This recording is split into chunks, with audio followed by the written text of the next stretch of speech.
अस्सलाम वालेकुम। एक छोटे ਜਿਹੇ ਪਿੰਡ ਦਾ ਜਵਾਨ ਯੂਰਪ ਕਿਸ ਤਰ੍ਹਾਂ ਪਹੁੰਚਿਆ। ਜਵਾਨ ਕਹਿੰਦਾ ਸਾਡਾ ਪਿੰਡ ਬਹੁਤ ਹੀ ਬੈਕਵਰਡ ਹੈ, ਆਸ-ਪਾਸ ਦੇ ਪਿੰਡਾਂ 'ਚ ਵੀ ਕੋਈ ਯੂਰਪ 'ਚ ਨਹੀਂ ਹੈ। ਕਹਿੰਦਾ ਮੈਂ ਜਿਸ ਵੇਲੇ ਕੰਪਿਊਟਰ ਸਿੱਖਣ ਜਾਂਦਾ ਸਾਂ ਸ਼ਹਿਰ ਅਤੇ ਆਸ-ਪਾਸ ਦੇ ਪਿੰਡਾਂ ਵਾਲੇ ਵੀ ਘਰ ਆ ਕੇ ਪੁੱਛਦੇ ਸੀ ਇਹ ਮੁੰਡਾ ਤੁਹਾਡਾ ਕਿੱਥੇ ਜਾਂਦਾ, ਕਿੱਥੇ ਨੌਕਰੀ ਕਰਦਾ।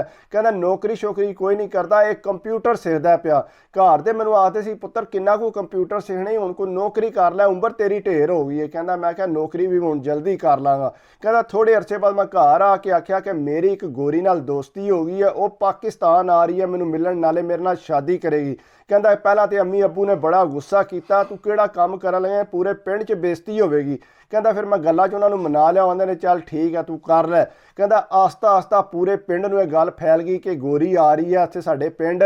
ਜਿਸ ਵੇਲੇ ਕਹਿੰਦਾ ਵੱਡੇ ਵਡੇਰਿਆਂ ਨੂੰ ਪਤਾ ਲੱਗਾ ਉਹ ਸਾਡੇ ਘਰ ਆ ਗਏ। ਘਰ ਆ ਕੇ ਕਹਿੰਦੇ ਤੁਸੀਂ ਕਿਹੜਾ ਕੰਮ ਖੋਲ੍ਹਣ ਲਿਆ ਤੇ ਪੂਰੇ ਪਿੰਡ 'ਚ ਸਾਡੀ ਬੇਇੱਜ਼ਤੀ ਹੋਵੇਗੀ, ਤੁਹਾਡਾ ਮੁੰਡਾ ਜਿਹੜਾ ਕੁੜੀਆਂ ਨਾਲ ਗੱਲਾਂ ਕਰਦਾ ਫਿਰਦਾ ਬਾਹਰ ਦੀਆਂ ਨਾਲ। ਕਹਿੰਦਾ ਆਖਿਆ ਕੋਈ ਗੱਲ ਨਹੀਂ, ਇਹ ਸਾਰੀ ਦੁਨੀਆ ਇਸ ਤਰ੍ਹਾਂ। ਉਹਨਾਂ ਆਖਿਆ ਨਾ ਨਾ ਤੁਸੀਂ ਇੰਜ ਕਰੋ, ਸਾਡੇ ਪਿੰਡ 'ਚੋਂ ਨਿਕਲੋ, ਜਾ ਕੇ ਕਿਧਰੇ ਹੋਰ ਜਾ ਕੇ ਗੋਰੀ ਨੂੰ ਮਿਲੋ। ਕਹਿੰਦਾ ਇਸੇ ਗੱਲ ਜ਼ਿਆਦਾ ਫੈਲ ਗਈ, ਥੋੜੀ ਜਿਹੀ ਮੀਡੀਆ 'ਚ ਗੱਲ ਗਈ, ਉਹਨਾਂ ਮੇਰੇ ਕੋਲੋਂ ਇੰਟਰਵਿਊ ਲਿਆ। ਉਹਨਾਂ ਆਖਿਆ ਤੂੰ ਸੁਣਿਆ ਕਿ ਕਿਸੇ ਗੋਰੀ ਨਾਲ ਸ਼ਾਦੀ ਕਰਨ ਲੱਗਾ। ਉਹਨੇ ਆਖਿਆ ਬਿਲਕੁਲ ਗੋਰੀ ਮੈਨੂੰ ਮਿਲਣ ਆ ਰਹੀ ਹੈ। ਤੇ ਕਹਿੰਦਾ ਪਿੰਡ ਵਾਲਿਆਂ ਕੋਲ ਗਏ, ਜਿਸ ਵੇਲੇ ਉਹਨਾਂ ਨਾਲ ਗੱਲ ਕੀਤੀ ਤੁਹਾਨੂੰ ਕਿਉਂ ਇਤਰਾਜ਼ ਹੈ। ਨਹੀਂ ਜੀ ਸਾਡੇ ਪਿੰਡ ਤੇ ਗਲਤ ਅਸਰ ਪਵੇਗਾ। ਉਹਨਾਂ ਆਖਿਆ ਗਲਤ ਅਸਰ ਕਿਸ ਵਜ੍ਹਾ ਤੋਂ ਪਵੇਗਾ, ਇਹ ਕਿ ਸ਼ਾਦੀ ਕਰ ਰਿਹਾ, ਇੱਕ ਨਾਰਮਲ ਗੱਲ ਹੈ, ਉਹ ਸ਼ਾਦੀ ਕਰਨ ਵਾਸਤੇ ਤੁਹਾਡੇ ਨਾਲ ਆ ਰਹੀ ਹੈ ਤੇ ਤੁਹਾਨੂੰ ਕੀ ਮਸਲਾ ਹੈ। ਉਹਨੇ ਆਖਿਆ ਜਿਸ ਵੇਲੇ ਉਹਨੇ ਸਮਝਾਇਆ ਨਾ ਮੀਡੀਆ ਵਾਲੇ ਤੇ ਉਹ ਪਿੰਡ ਵਾਲੇ ਸਮਝ ਗਏ।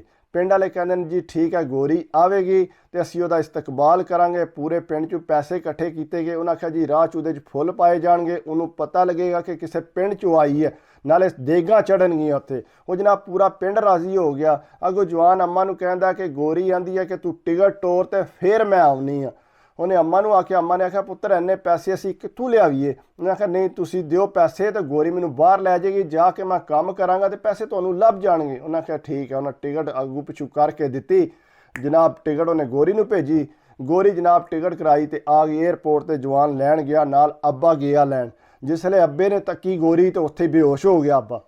ਅੱਬੇ ਨੇ ਆਖਿਆ ਕੀ ਆ ਗਈ ਇਹ ਚੀਜ਼, ਪਹਿਲੀ ਵਾਰੀ ਉਹਨੇ ਗੋਰੀ ਤੱਕੀ।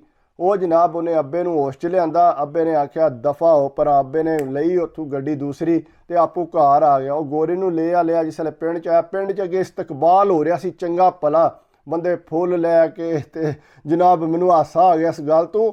ਉਹ ਫੁੱਲ ਤੇ ਗਲੀਆਂ 'ਚ ਉਹ ਜਨਾਬ ਸਾਰੇ ਬੰਦੇ ਖਲੋਤੇ ਜੀ, ਬਸ ਕਿੱਥੇ ਜਿਹਾ ਪਹੁੰਚੀ ਹੈ ਗੱਡੀ। ਪਿੰਡਾਂ 'ਚ ਪਤਾ ਦੂਰੋਂ ਨਜ਼ਰ ਆ ਜਾਂਦੀ ਹੈ ਗੱਡੀ ਆਉਂਦੀ। ਉਹ ਜਿਸ ਵੇਲੇ ਗੱਡੀ ਕੋਲ ਪਹੁੰਚੀ ਹੈ ਤੇ ਜਨਾਬ ਜਿਸ ਵੇਲੇ ਗੋਰੀ ਲੱਥੀ ਹੈ ਵਿੱਚੋਂ ਤੇ ਉਹ ਸਾਰੇ ਪਿੰਡ ਵਾਲਿਆਂ ਦੇ ਹੋਸ਼ ਹੀ ਉੱਡ ਗਏ ਕਿ ਇਹ ਕੀ ਚੀਜ਼ ਆ ਗਈ ਹੈ, ਕਿਉਂਕਿ ਉਹਨਾਂ ਨੇ ਕਿਹੜਾ ਕਿ ਗੋਰੀ ਤੱਕੀ ਸੀ। ਉਹ ਜਨਾਬ ਜੂੰ ਕੋਲ ਆਈ ਕੁੜੀ ਮੁੰਡੇ ਦੇ ਮਾਪਿਓ ਨੇ ਤੱਕੀ ਗੋਰੀ। ਉਹਨਾਂ ਆਖਿਆ ਉਹ ਤੇਰਾ ਕੱਖ ਨਾ ਰਵੇ, ਕੀ ਚੀਜ਼ ਲੈ ਲਈ ਆ, ਇੰਨੇ ਪੈਸੇ ਵੀ ਲਾ ਦੇ। ਉਹਨੇ ਆਖਿਆ ਅੰਮਾ ਕੋਈ ਗੱਲ ਨਹੀਂ, ਸਾਰੀ ਦੁਨੀਆ ਕਰਦੀ ਹੈ, ਮੈਨੂੰ ਬਾਹਰ ਲੈ ਜਾਏਗੀ। ਉਹਨੇ ਆਖਿਆ ਇਹ ਤੇ 70-75 ਸਾਲ ਦੀ ਬੁੱਢੀ ਹੈ ਤੇ ਤੂੰ ਇਹਦੇ ਨਾਲ ਵਿਆਹ ਕਰੇਗਾ। ਉਹਨੇ ਆਖਿਆ ਅੰਮਾ ਕੁਝ ਨਹੀਂ ਹੁੰਦਾ ਤੇ ਸਾਰੀ ਦੁਨੀਆ ਕਰਦੀ ਆ। ਉਹ ਪੂਰੇ ਪਿੰਡ 'ਚੋਂ ਪਿੰਡ ਵਾਲੇ ਪਿੱਟਣ ਲੱਗ ਪਏ। ਉਹਨਾਂ ਆਖਿਆ ਲੈ ਕੇ ਦਫਾ ਹੋ ਜਾ ਸਾਡੇ ਪਿੰਡ 'ਚੋਂ, ਇਹ ਕਿਹੜਾ ਕੰਮ ਕੀਤਾ ਤੂੰ। ਉਹਨਾਂ ਜਨਾਬ ਦੇਗਾਂ ਚੜੀਆਂ, ਦੇਗਾਂ ਪਰਤ ਕੇ ਪਰਾਂ ਮਾਰੀਆਂ, ਫੁੱਲ ਉਹਨਾਂ ਸੱਟ। ਉਹਨਾਂ ਆਖਿਆ ਕਿਹੜਾ ਬੇਇੱਜ਼ਤਾ ਕੰਮ ਕਰ ਦਿੱਤਾ।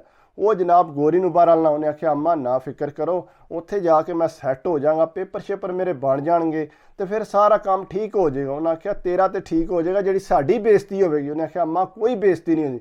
ਉਹਨੇ ਆਖਿਆ ਪੁੱਤਰ ਤੂੰ ਇੰਜ ਕਰ, ਇਹਨੂੰ ਲੈ ਕੇ ਨਾ ਦੂਸਰੇ ਪਿੰਡ ਭੈਣ ਦੇ ਘਰ ਟੁਰ ਜਾ, ਉੱਥੇ ਨੂੰ ਰੱਖ, ਉਸ ਤੋਂ ਬਾਅਦ ਜੋ ਵੀ ਤੇਰੇ ਨਾਲ ਕਰਨੀ ਕਰ ਲਈ, ਹੁਣ ਪੂਰਾ ਪਿੰਡ ਸਾਨੂੰ ਨਹੀਂ ਖਿਲਾਉਂਦੇ। ਉਹਨੇ ਆਖਿਆ ਅੰਮਾ ਪਿੰਡ 'ਚੋਂ ਅਸੀਂ ਕਿਉਂ ਜਾਈਏ, ਬਸ ਇਹਨੇ ਆਈ ਹੈ ਹੋਰ 15 ਦਿਨ ਰਹੇਗੀ ਤੇ ਫਿਰ ਟੁਰ ਜਾਏਗੀ ਤੇ ਫਿਰ ਅੱਗੂ ਜਾ ਕੇ ਮੇਰੇ ਕਾਗਜ਼ ਸ਼ਾਗਜ਼ ਅਪਲਾਈ ਕਰੇਗੀ। ਉਹਨਾਂ ਆਖਿਆ ਠੀਕ ਹੈ ਪੁੱਤਰ ਤੇਰੀ ਮਰਜ਼ੀ ਹੈ। ਉਹਨੇ ਪਿੰਡ 'ਚ ਹੀ ਰੱਖ ਲਈ।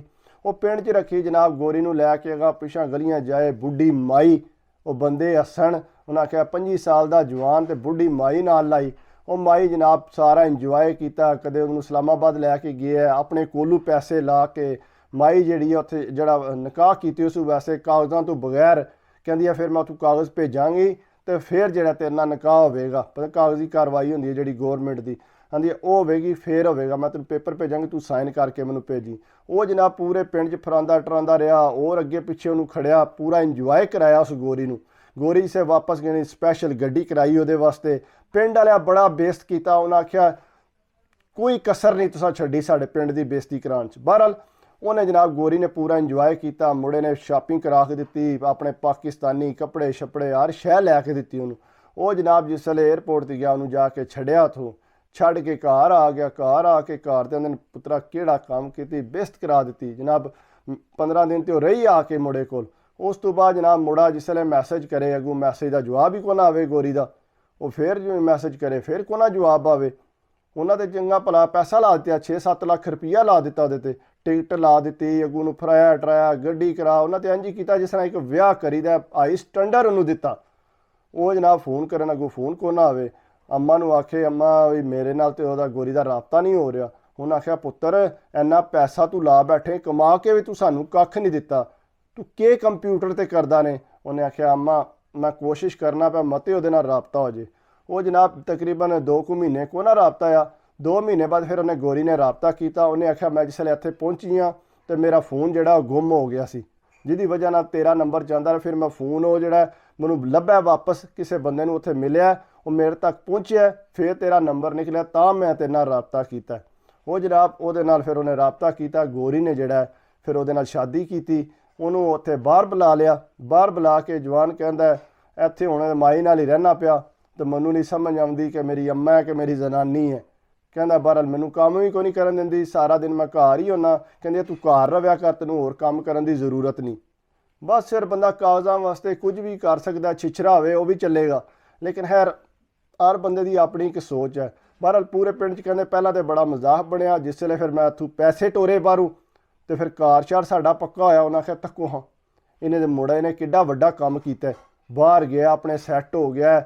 ਬਿਸ਼ੱਕ ਬੁੱਢੀ ਮਾਈ ਸੀ, ਉਹਨੇ ਸੈੱਟ ਤੇ ਕਰਾ ਦਿੱਤਾ ਹੈ ਨਾ। ਕਹਿੰਦੇ ਫਿਰ ਵਾਰੀਓ ਵਾਰੀ ਆਉਂਦੇ ਆਪਣੇ ਮੁੰਡੇ ਕੋਲ ਪੁੱਛੋ ਇਹ ਕਿਸ ਤਰ੍ਹਾਂ ਇਹ ਕੰਮ ਕੀਤਾ, ਸਾਨੂੰ ਵੀ ਦੱਸੇ ਬਈ ਅਸੀਂ ਸਾਡਾ ਮੁੰਡਾ ਵੀ ਕੋਈ ਕਰੇ।